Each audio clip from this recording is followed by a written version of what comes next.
And hello there, PeterMansbridge here. You are just moments away from the latest episode of The Bridge. It being Wednesday, that means smoke, mirrors, and the truth with Bruce Anderson.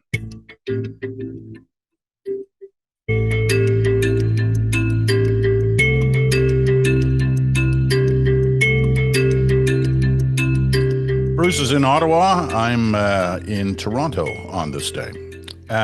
I guess it's been a couple of years now since we named the Wednesday segment Smoke, Mirrors, and the Truth. All of the years. All of the years since we started it. You're quite correct. I guess some Wednesdays we call it Smoke, Mirrors, and the Truth. We go on, we talk for 45 minutes, and then at the end of it, you say, well, did we really have any smoke, mirrors, and the truth there? Well, it's a subtle question. And, you know, sometimes in our minds we do, in your minds perhaps not, and vice versa.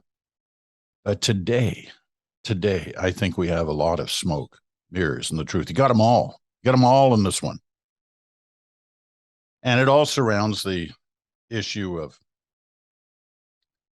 you know, election interference or alleged election interference. Who knew, when they knew, what did they do, if anything, about it?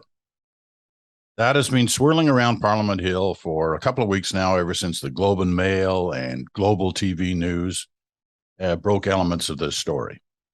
And the government has looked like it's not quite sure how to deal with this.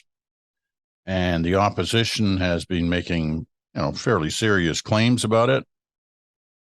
And mixed in there, there's some smoke, mirrors, and some truth. So we're going to try and get at some of that today. We're going to start off, you know, because last Wednesday and last Friday, we dealt first off with the Justin Trudeau side of it all. And we will do that again today. But we're going to start with Pierre Poilievre, because I found yesterday fascinating. I haven't seen a situation like this since, you know, I hate to say that, you know, I keep dragging back the 70s and the 80s like nothing else matters. But in those days, there used to be this sort of undercurrent of whispered in the hallways talk about, you know, was Pierre Trudeau really faithful to his country? Or was he some kind of, you know, like Soviet spy? That was never said publicly, at least not that I can recall. But it used to be whispered around. It was one of those things that they talked about in the hallways of Parliament, different members of Parliament, mainly conservatives, but never out front. Well, that's different this week. I'm going to play you, and Bruce, listen closely, because it's only going to be 20, 30 seconds here. I'm going to play you a little clip of Pierre Poilievre yesterday, the opposition leader. Let's keep that in mind, right? The leader of the opposition. And I'm desperately trying to find it here.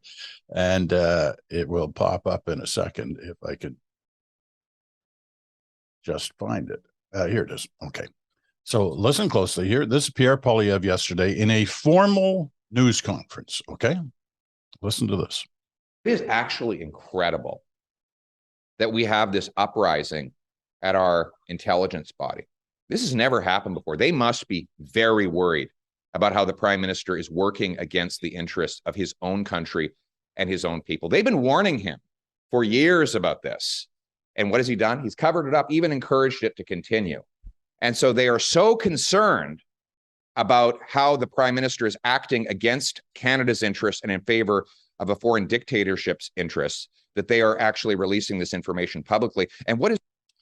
So that's Pierre Poilievre yesterday. Okay. And catch that main line. That Justin Trudeau is acting against Canada's interests and in favor of a foreign dictatorship's interests. Now, I don't know, when I hear that, it sounds to me like it's some kind of, you know, treason. That there's a traitor in our midst who's not working for us, but it's working for some foreign dictator. And that person is the Prime Minister of Canada. Now, I'm sure there are some people out there who say, yeah, that's right. But really? Is that what this has come to? Is that what we're saying? Is that, well, it's clearly what he's saying. in a formal news conference in the halls of Parliament. Bruce, you've been patient. What do you say to this? Shocking and not shocking. I think we live in the time that Trump, if he didn't create it, he certainly gave it all of the oxygen and the energy that has allowed us to now see politics as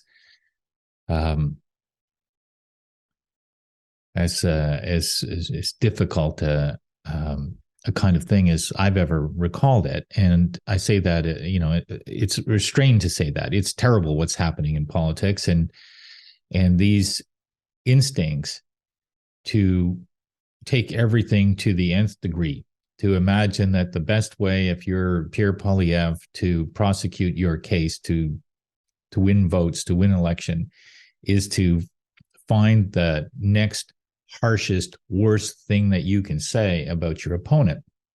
I think that these steps set a terrible precedent for our country. I think that I would say that if it was a liberal or a New Democrat doing this kind of thing, but it just so happens that a lot of this kind of thing is happening from far-right politicians. And there are days when I want to think that Pierre Poilievre isn't a far-right politician, but then there are days like yesterday where I go, well, unfortunately, I think he is. And what I think he's doing yesterday, and I think you're right to say that he as much as said that Trudeau was a traitor. And I think that that's to say something like that as the opposition leader, as a putative prime minister, the burden of proof should be a lot higher than what it was that he used to make that case. He essentially said that Trudeau had been propped up by China for 10 years, and that Trudeau was aware of it, and Trudeau wanted to keep on letting it happen. And I don't think that there's anywhere near evidence that you could make that case stick. He's saying it because I think that a big portion of the votes that he's counting on in the next election are people whose main, perhaps only interest is the demonization of Justin Trudeau. They're not interested in very many other issues. They're not interested in what would be a better policy prescription in terms of how to deal with this threat of foreign interference. They're interested in throwing bombs rhetorically at Justin Trudeau, a figure that many of these people hate. Now, it's not everybody who's going to vote Conservative who feels like that, but it's a pretty sizable proportion. And I think that what happens with Pierre Poilievre is that he realizes that for those voters, their hatred of Trudeau is almost an addiction. And that if you don't feed that addiction often enough, they get mad at you, and you start to feel it. And we saw another thing happen this week that made me feel like, in the same way that Jason Kenney had problems within his UCP in Alberta, in the same way that Fox News is feeling the lash from some of their base viewers, that if you're a leader who counts on those voters, if you don't do what they want you to do or say what they want you to say, you're going to pay a price. And we saw this thing happened last week where 3 of Pierre Poilievre's MPs had a meal with a woman who represents a party that has minimized the Holocaust. Pierre Poilievre, not directly, but through a journalist, had some sort of statement saying her views are vile and we shouldn't hang out with her. Well, 2 of his MPs refused to apologize for doing that. And when he was asked about it this week, the expectation would be he's still got to say something about it. He's got to say they shouldn't have done it. He wouldn't say the words on camera that he had written and sent to a journalist earlier last week. And the reason is that he doesn't want those words to be recorded anywhere so that they can be used to weaken the attachment he has with his base, used as part of an effort to suggest that he's not in control of his party. But it looked like he lost a fight with those caucus members.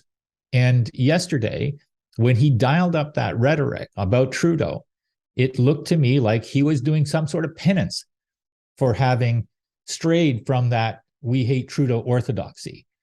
Now, I don't think it's very persuasive for voters, and I don't think he was expecting a lot of mainstream voters to hear what he said and say and come to the conclusion, oh, I guess, Trudeau's really been conspiring with the Chinese. I don't think it was about that. I think it was about tending to the people who are addicted to the Trudeau hatred. And it's a shame to see it be portrayed like that.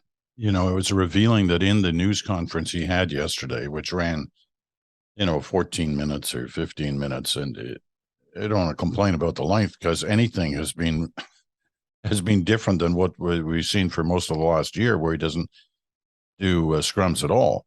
But he did take some questions there yesterday. But as soon as the questions revolved around those three MPs, he punted. He wouldn't answer them. He did exactly what he accused Trudeau of doing, not answering the questions, right? So there was a lot of smoke and mirrors in that. He immediately reverted in his answer to, the blackface. Trudeau being blackface in his, younger days, although he implies that it was like yesterday. Nevertheless, this issue around Poilievre and the way he's dealing with some of the issues, because there's no doubt the guy is skillful at a microphone. Mm-hmm. But I've noticed there's one thing when he's talking to the crowd and he's getting crowds, big crowds. It's one thing when he's talking to them. This is the guy who a month ago was saying the country was broken, and in this past weekend in packed house, he was talking about how the country works because of all these incredible people in it and the things they do and the dedication they have. He wasn't denying what he'd said earlier, but the two statements don't kind of fit together. And when you see him in a news conference, he doesn't look as comfortable. He snaps. He gets mad. He gets mad at questioners. Let me answer my question. That kind of thing. Yeah. So, and that kind of thing he needs practice at that before he gets into an election campaign, or he's going to find himself, every day trying to respond to questions that he either fumbled or misstated the day before. Yeah, I think that's right. I think you can win an election sometimes, even if you're not very good at charming voters, but if your opponent is even worse or is in a worse state of popularity. But all other things being equal, in my experience, Canadians like to look at leaders and say, are they a good person? And do they have a level of humility? It's a curious thing about Canadians is that we want leaders with humility. And I think the thing that Poilievre seems to be struggling with is both of those things right now.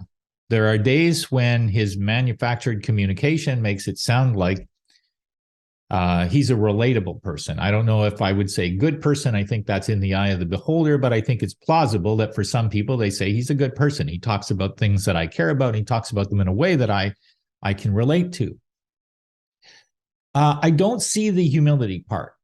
And I think that one of the things that may be happening is that now that he's in that position, it comes with trappings. It comes with that kind of daily, hourly, every moment reminder that you get to tell people what to do, and they're supposed to do what you want them to do.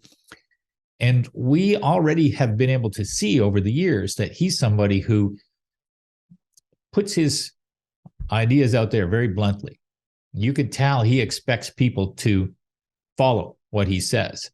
So I feel like what happens when he gets questioned about something like those MPs refusing to, like he wouldn't sanction them, he wouldn't say anything about them, he wouldn't answer questions about why they are kind of defying his point of view on this, is that he knows that it makes him look weak. He knows that it makes him look like somebody who isn't in command and control of his caucus. And I think he hates that. And I think that I don't know whether that's something that he's going to adapt over time, but I think he's starting to fail that humility test. Maybe not just starting to. And I think it becomes scar tissue that you wear into an election. And again, the more of that as an opposition leader that you accumulate without really needing to, the less likely you are to be able to beat your opponent if your opponent still has a measure of popularity. So I think it's been a bad week for Pierre Poilievre. But I think that probably a lot of his core supporters will think, what a great day he had yesterday, because he said that Trudeau was essentially betraying the country. And I'd like to know what you think about the media coverage that you consumed, because I saw a number of journalists being a bit horrified at the extent to which Poilievre said things that we're not accustomed to hearing said. Some, on the other hand, say, well, maybe it's good that we have a politician who calls it as he sees it and uses blunt terms to describe what he thinks is an important problem. I don't share that view. I think there needs to be some limits on what people do. And I also feel like some of the things that Pierre Poilievre said yesterday, if he ever did become prime minister, he would regret having put on the record. A good example of that was he was championing the idea that the spy service should leak if it has a problem with the incumbent prime minister. Well, that bill comes due if you're the prime minister someday. I'm absolutely certain that if he were the prime minister this time next year or the year after that he would not be in favor of the spy service deciding that it should go to Bob Fife or some other journalist and tell stories about things that it doesn't feel are being done the way that it wants. They don't have to put evidence out there. They don't attach their names to it. I'm sure the Globe would disagree with this, but there's no evidence of stress testing the ideas that were given to the Globe. And we had this conversation with Susan Delacourt about the difference between, what an intelligence agency can pick up as a rumor and then what gets reported as a fact. And the fact that's reported is that the intelligence organization thought it. Well, that doesn't make it an actual fact. It makes it a story, I suppose. But there's a risk in all of that if we unwind the credibility in our institutions, including our spy services and the idea of some sort of command and control within government, just because we don't like answering the questions about our MPs who met with this German MP. These are reckless choices. They're reckless choices, and he shouldn't make them. He's this close to an election. He's tied or ahead in the polls. He's got an opportunity to lead his party back into government. And I think he should be doing something differently than saying the prime minister is being propped up knowingly by China, and he wants to conceal China's involvement in his political success. I don't disagree with you, although I do think this charge yesterday, although I know what he's going to say. If pressed on, why did you call Trudeau a traitor? He'll say, well, I wasn't calling him. I was suggesting that the security services who were leaking because they felt he was. But I don't know, when you go through that very carefully, that clip that I ran earlier, he's making the same charge. And I couldn't help, and this is why I mentioned, the 1970s and the hallway chatter. The reason I mentioned it is I cannot imagine back in those days Robert Stanfield standing in front of a microphone saying a similar kind of thing about Pierre Trudeau that Pierre Poilievre said yesterday about Justin Trudeau. In fact, I could name you all the different opposition leaders, both conservative and liberal, over the years. And, you have people in your caucus to run around saying stuff like that. You don't subscribe to it. Now, maybe what you were saying earlier is the point here, that he's trying to, I hate this term now where it's so overused, but, solidify his base, solidify that core support that he's got by saying stuff like this, because it's, for them, it's what they want to hear. But he is the leader of the opposition. He could be the prime minister. He could be in charge of security services, whether they be CSIS or the RCMP or what have you. And as you say, does he really want them going around saying, Poilievre screwed this up. Look at this. Look at that. Because, as you say, these things come home to roost. All right. Have we finished on Pierre Poilievre, on the smoke, mirrors, and the truth of yesterday? Because, man, there's lots to get to on the other side.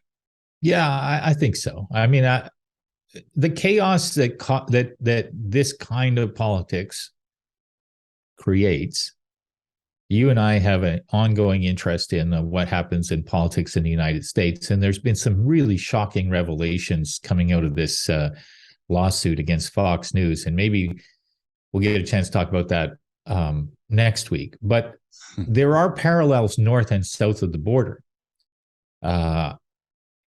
And they really go to this whole question of whether or not leaders of these parties and organizations that serve that part of the electorate, that call it 10 to 20%, whose real interest is not necessarily a change in policy, although they would say that it is, but they have a hatred for the other side politically, or an individual, or a love of Trump in the case of the Trump phenomena.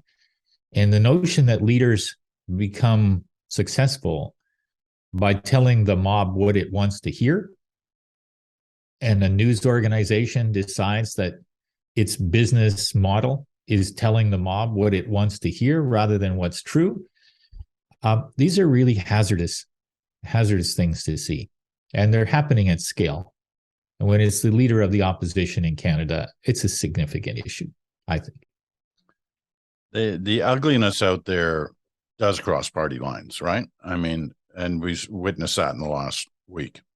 If you go into social media, and I try not to, but when you do, you sort of duck in and you see what people are saying about stuff. There's some pretty ugly stuff from the other side too. It just is it's a kind of a mutually assured destruction scenario where at some point you can't stop it from continuing and escalating unless there are leaders who try, unless there are news organizations who try. And the examples that we've seen recently of journalists who cover some of these stories that sit squarely in the middle of this shooting war, this foul shooting war between the extremes on both sides of the spectrum, shows that there's no instinct for forget about kindness. There's no instinct for kind of open-mindedness or anything that looks a little bit polite even. We lose that at our peril as a democracy. It's a thing that we have to be worried about, not just this foreign interference. We need to be worried about these corrosive effects. All right, we're going to take a quick break, come back, and talk about the way Justin Trudeau is handling the story. Back in a moment.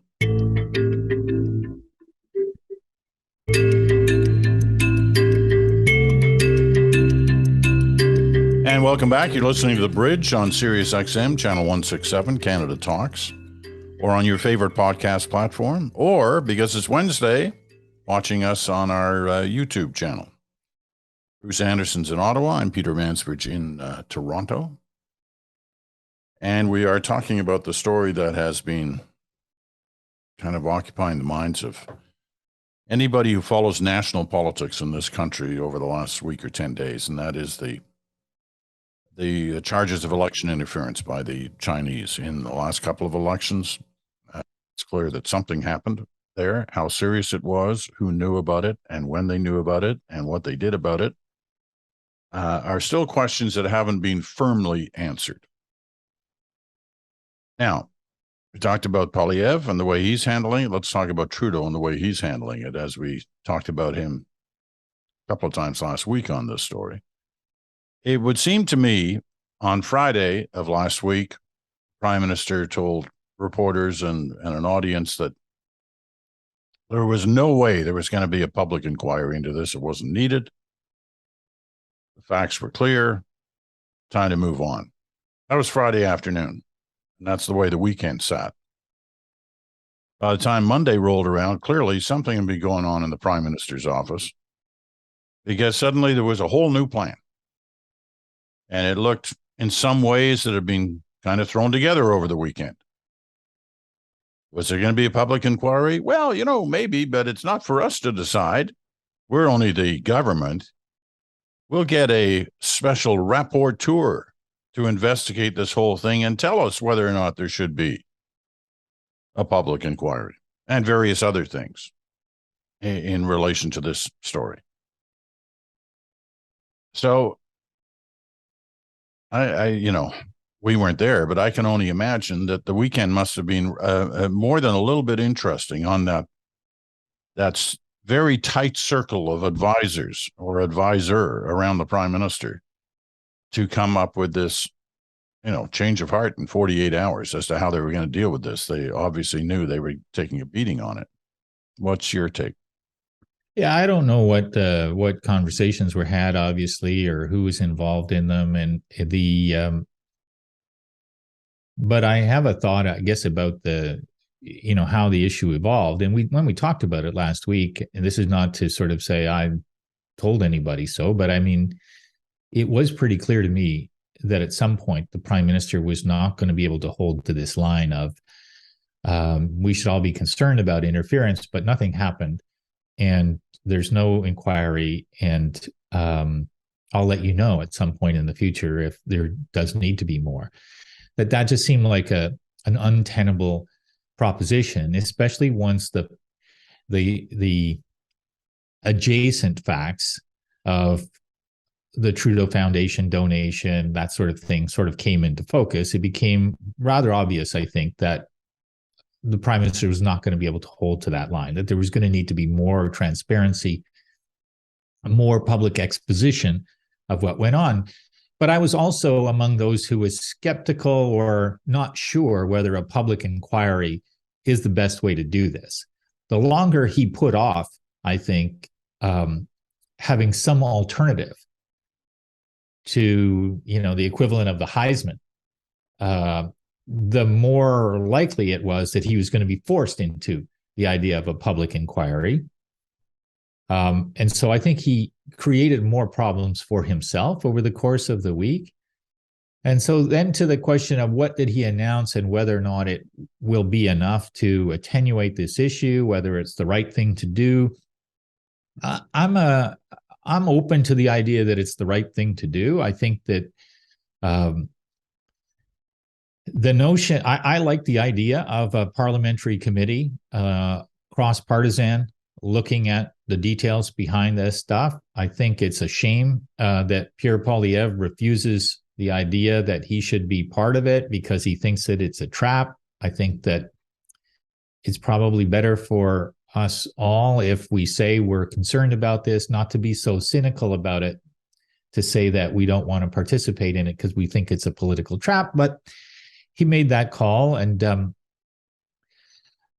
so if it was just the parliamentary committee with the Conservatives taking that position, it wouldn't be enough. So I think this idea of somebody who sits alongside that or over it, looks at what's going on, and then comes to some recommendations, which the government said it would follow.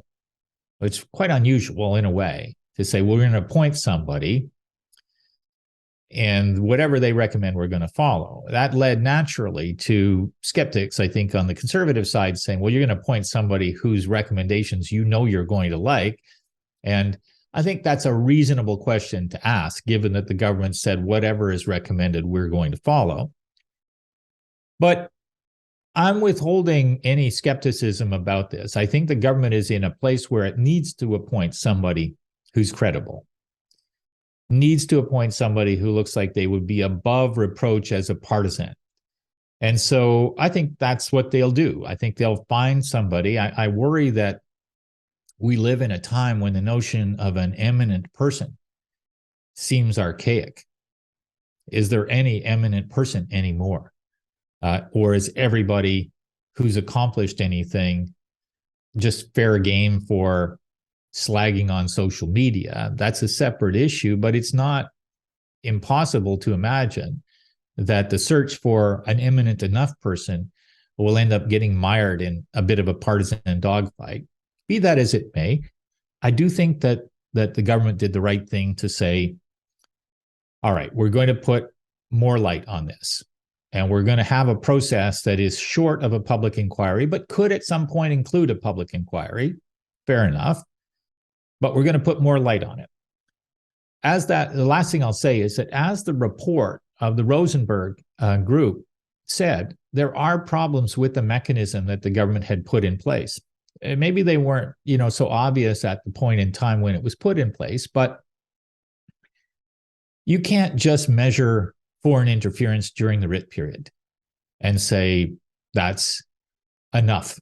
We don't need to look at what happened before the writ or in between elections. And you can't only report to the public if you think that the election has been effectively broken or compromised, because you can only report that after the fact. And then what are you going to do? Right? You need to alert people on an ongoing basis about the kind of things that are going on and to be aware of. It's a little bit like how we're all aware of the fact now that there are lots of online scams. And we tell each other about it, and governments warn people about it. I think this is the mode that we need to be headed towards when it comes to interference in our elections. And that requires a different approach than what was available to that committee of former senior officials or senior officials a little while ago. What do you think about what the government did? I got to be honest. I felt it was kind of an abdication of responsibility out of the gate when they said they went from there won't be one to, okay, we're going to appoint somebody who's not one of us to decide whether there should be one. Well, like what are governments for, right? Governments make decisions. They backed themselves into a corner by saying what they said last week to the point where they couldn't appoint their own, make their own announcement, which governments make, right? The other part of it was the constant use of the word imminent. We don't hear that often when you're talking about these things. I mean, that's what you're always looking for in whatever the appointment is, but you don't actually hear it used that much. I remember the first time I heard it used was late 80s, early 90s, when the Commonwealth appointed an eminent persons group to look into the case of Nelson Mandela, who was still in jail, and whether he should be released and what the recommendation to the Commonwealth should be on that front. And included in that small group was a Canadian, Archbishop Ted Scott, the primate of the Anglican Church of Canada, who was untouchable, right? He was the classic eminent persons group. Who was going to criticize the head of the Anglican Church to look into that situation? And I can remember they toured all over the place, and they including in South Africa, at Robben's Island, meeting with Mandela in jail. And I remember meeting privately, secretly, if you wish, with Ted Scott in London to talk about the pressures on that group, which were immense in terms of what they were going to say. And he told me at that time, he said, we had this incredible meeting with Mandela, and he's everything you've heard about. He's an incredible figure and so well-spoken and patient and understanding of the situation, blah, blah, blah. And I said, wow, are there transcripts? He says there's recordings. I said, you're kidding, because nobody had heard of Mandela's voice in 30 years or whatever it had been since he'd been put in prison. I said, how do I get those? How do I get those recordings? He says, oh, I can't do those. I can't get those for you. But someday they'll be released. And I've noticed just in the last year or so, some of those tapes have been released. Anyway, I'm kind of off track here, but that was a classic eminent person. And so were the others who were members of that panel. And you wonder, though, on this one, because of the whole way it's been handled in these last couple of weeks, why would anybody take the responsibility? I mean, listen, obviously, you get a phone call from the Prime Minister of Canada, whoever he or she is, or whichever party they represent, saying your country needs you and this is what they need you for. It's hard to say, well, no. But this is going to be, it's almost a no-win. I mean, they've got to find that kind of like Ted Scott type person, right? Well, I think the truth is they've got to find somebody now who the Conservatives will say that they accept. And in a way, Pierre Poilievre has created a scenario where he has an effective veto, where he's made it so clear that he doesn't trust the Liberals to pick somebody who won't put a finger on the scale in favor of them, that any person who would consider that role would want to know that they aren't going to be undermined and criticized personally for their ethics or their trust by the Conservatives from the get-go. Otherwise, why would anybody do it? So I think that's a pretty stern test, because I think that the Conservatives aren't necessarily looking for all of the facts in this situation. They're looking for all of the politics in this situation.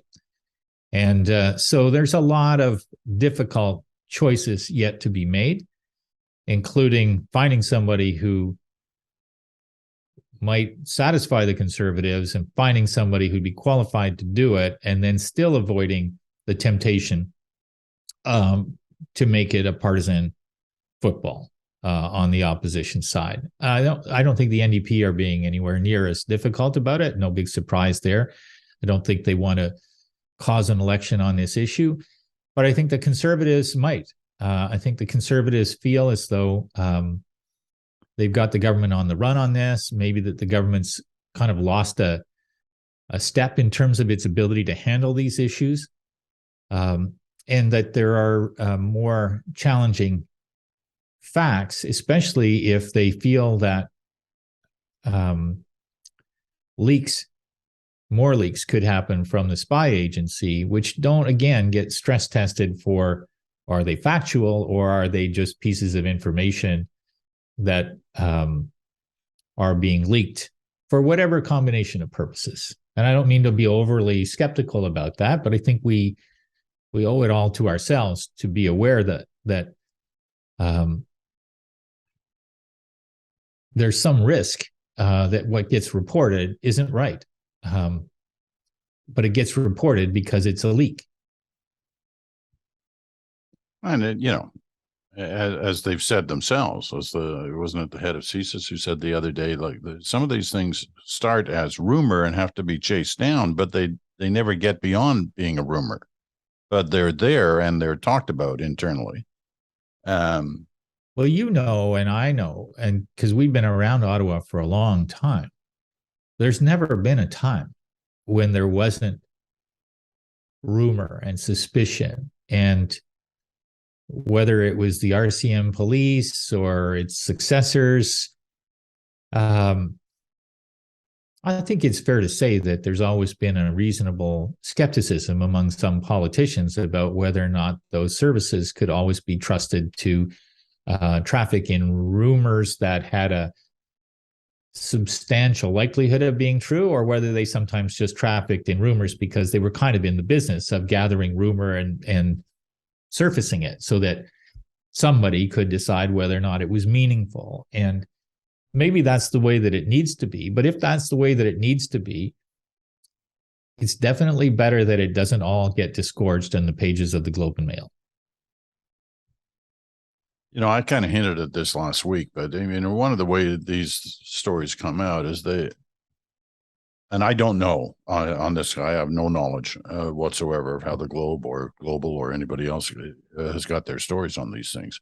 But I do know from the past that one of the ways intelligence services used to push stories out, leaks, was they wouldn't go direct. There wasn't a straight line between them and a journalist. They didn't want to take that chance. The straight line was first to an opposition party. Then it got to. Yeah. And again, I have no reason to believe that's what happened here, but I just want to say that it's not always a direct thing or a brown envelope dropped at the mailbox of a news organization. It's not always that way. No, I think that's right. But let's go back to that specific allegation that CSIS told the Prime Minister's office to rescind the nomination of an individual. Now, the people that I talk to in politics say that would never happen. That is not what CSIS has the power to do or the authority to do. It's not a conversation that they would get into. And so who is telling that story that ends up in the Globe and Mail? Is it somebody who heard about a conversation wherein they thought something like that might have happened? Is it a politician who got some information from somebody in CSIS and who then said, I'm going to add a little layer to it and say they told the Prime Minister not to go ahead with this nomination? We don't know. And last week when we talked about this, I said, and I see your face sometimes when I say things like this, and I think, oh, there's Bruce. He's going after the media again. But I feel like there does need to be a little bit of a counter narrative in the media about this, because the fear is it's like 5-year-olds on a hockey rink. Everybody chases the puck rather than going, wait, what is that? What if that's not the right thing?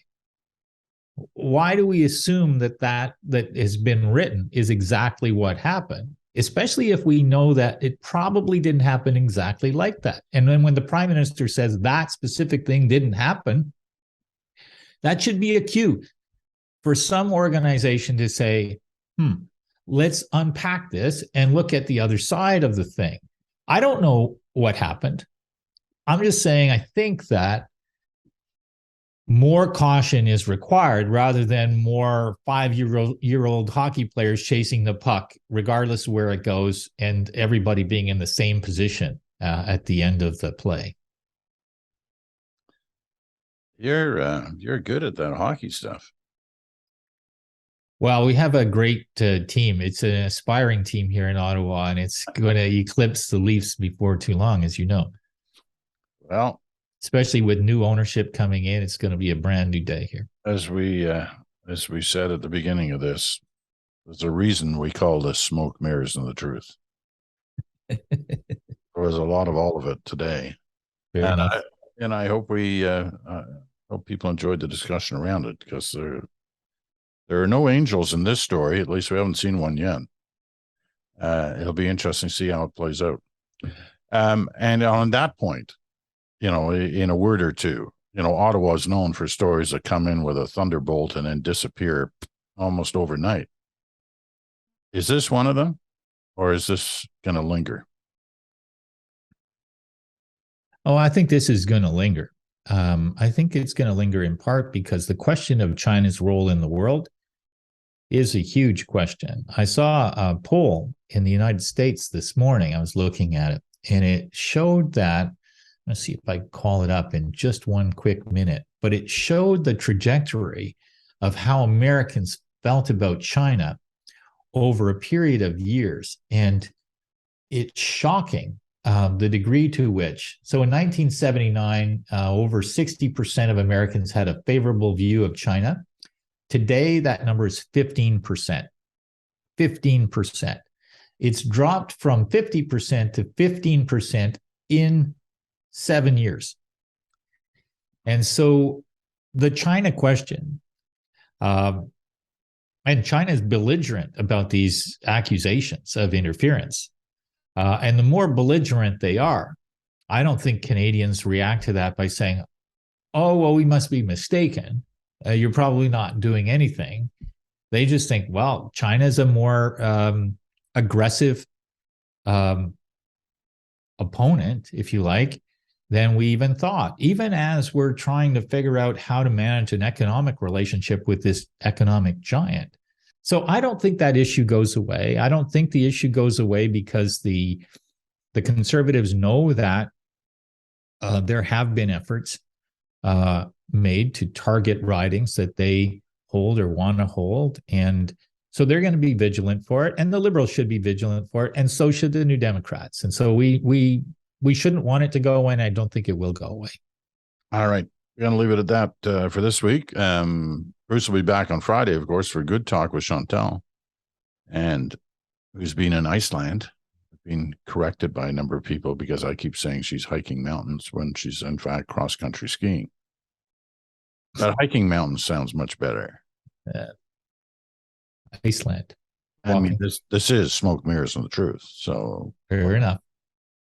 But we will be, Chantal will be back, and be great to hear from her on this story as well. You know, I'm sure she's, knowing Chantal as we do, she's been spending a lot of time connected in some fashion.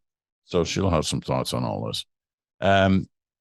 Tomorrow it is your turn and the random ranter. We'll see what he has to say and what you have to say. Get your cards and letters in now. The Mansbridge Podcast at gmail.com. The Mansbridge Podcast at gmail.com. Thank you, sir. We'll talk to all of you. Thanks for listening. We'll talk to all of you again in 24 hours.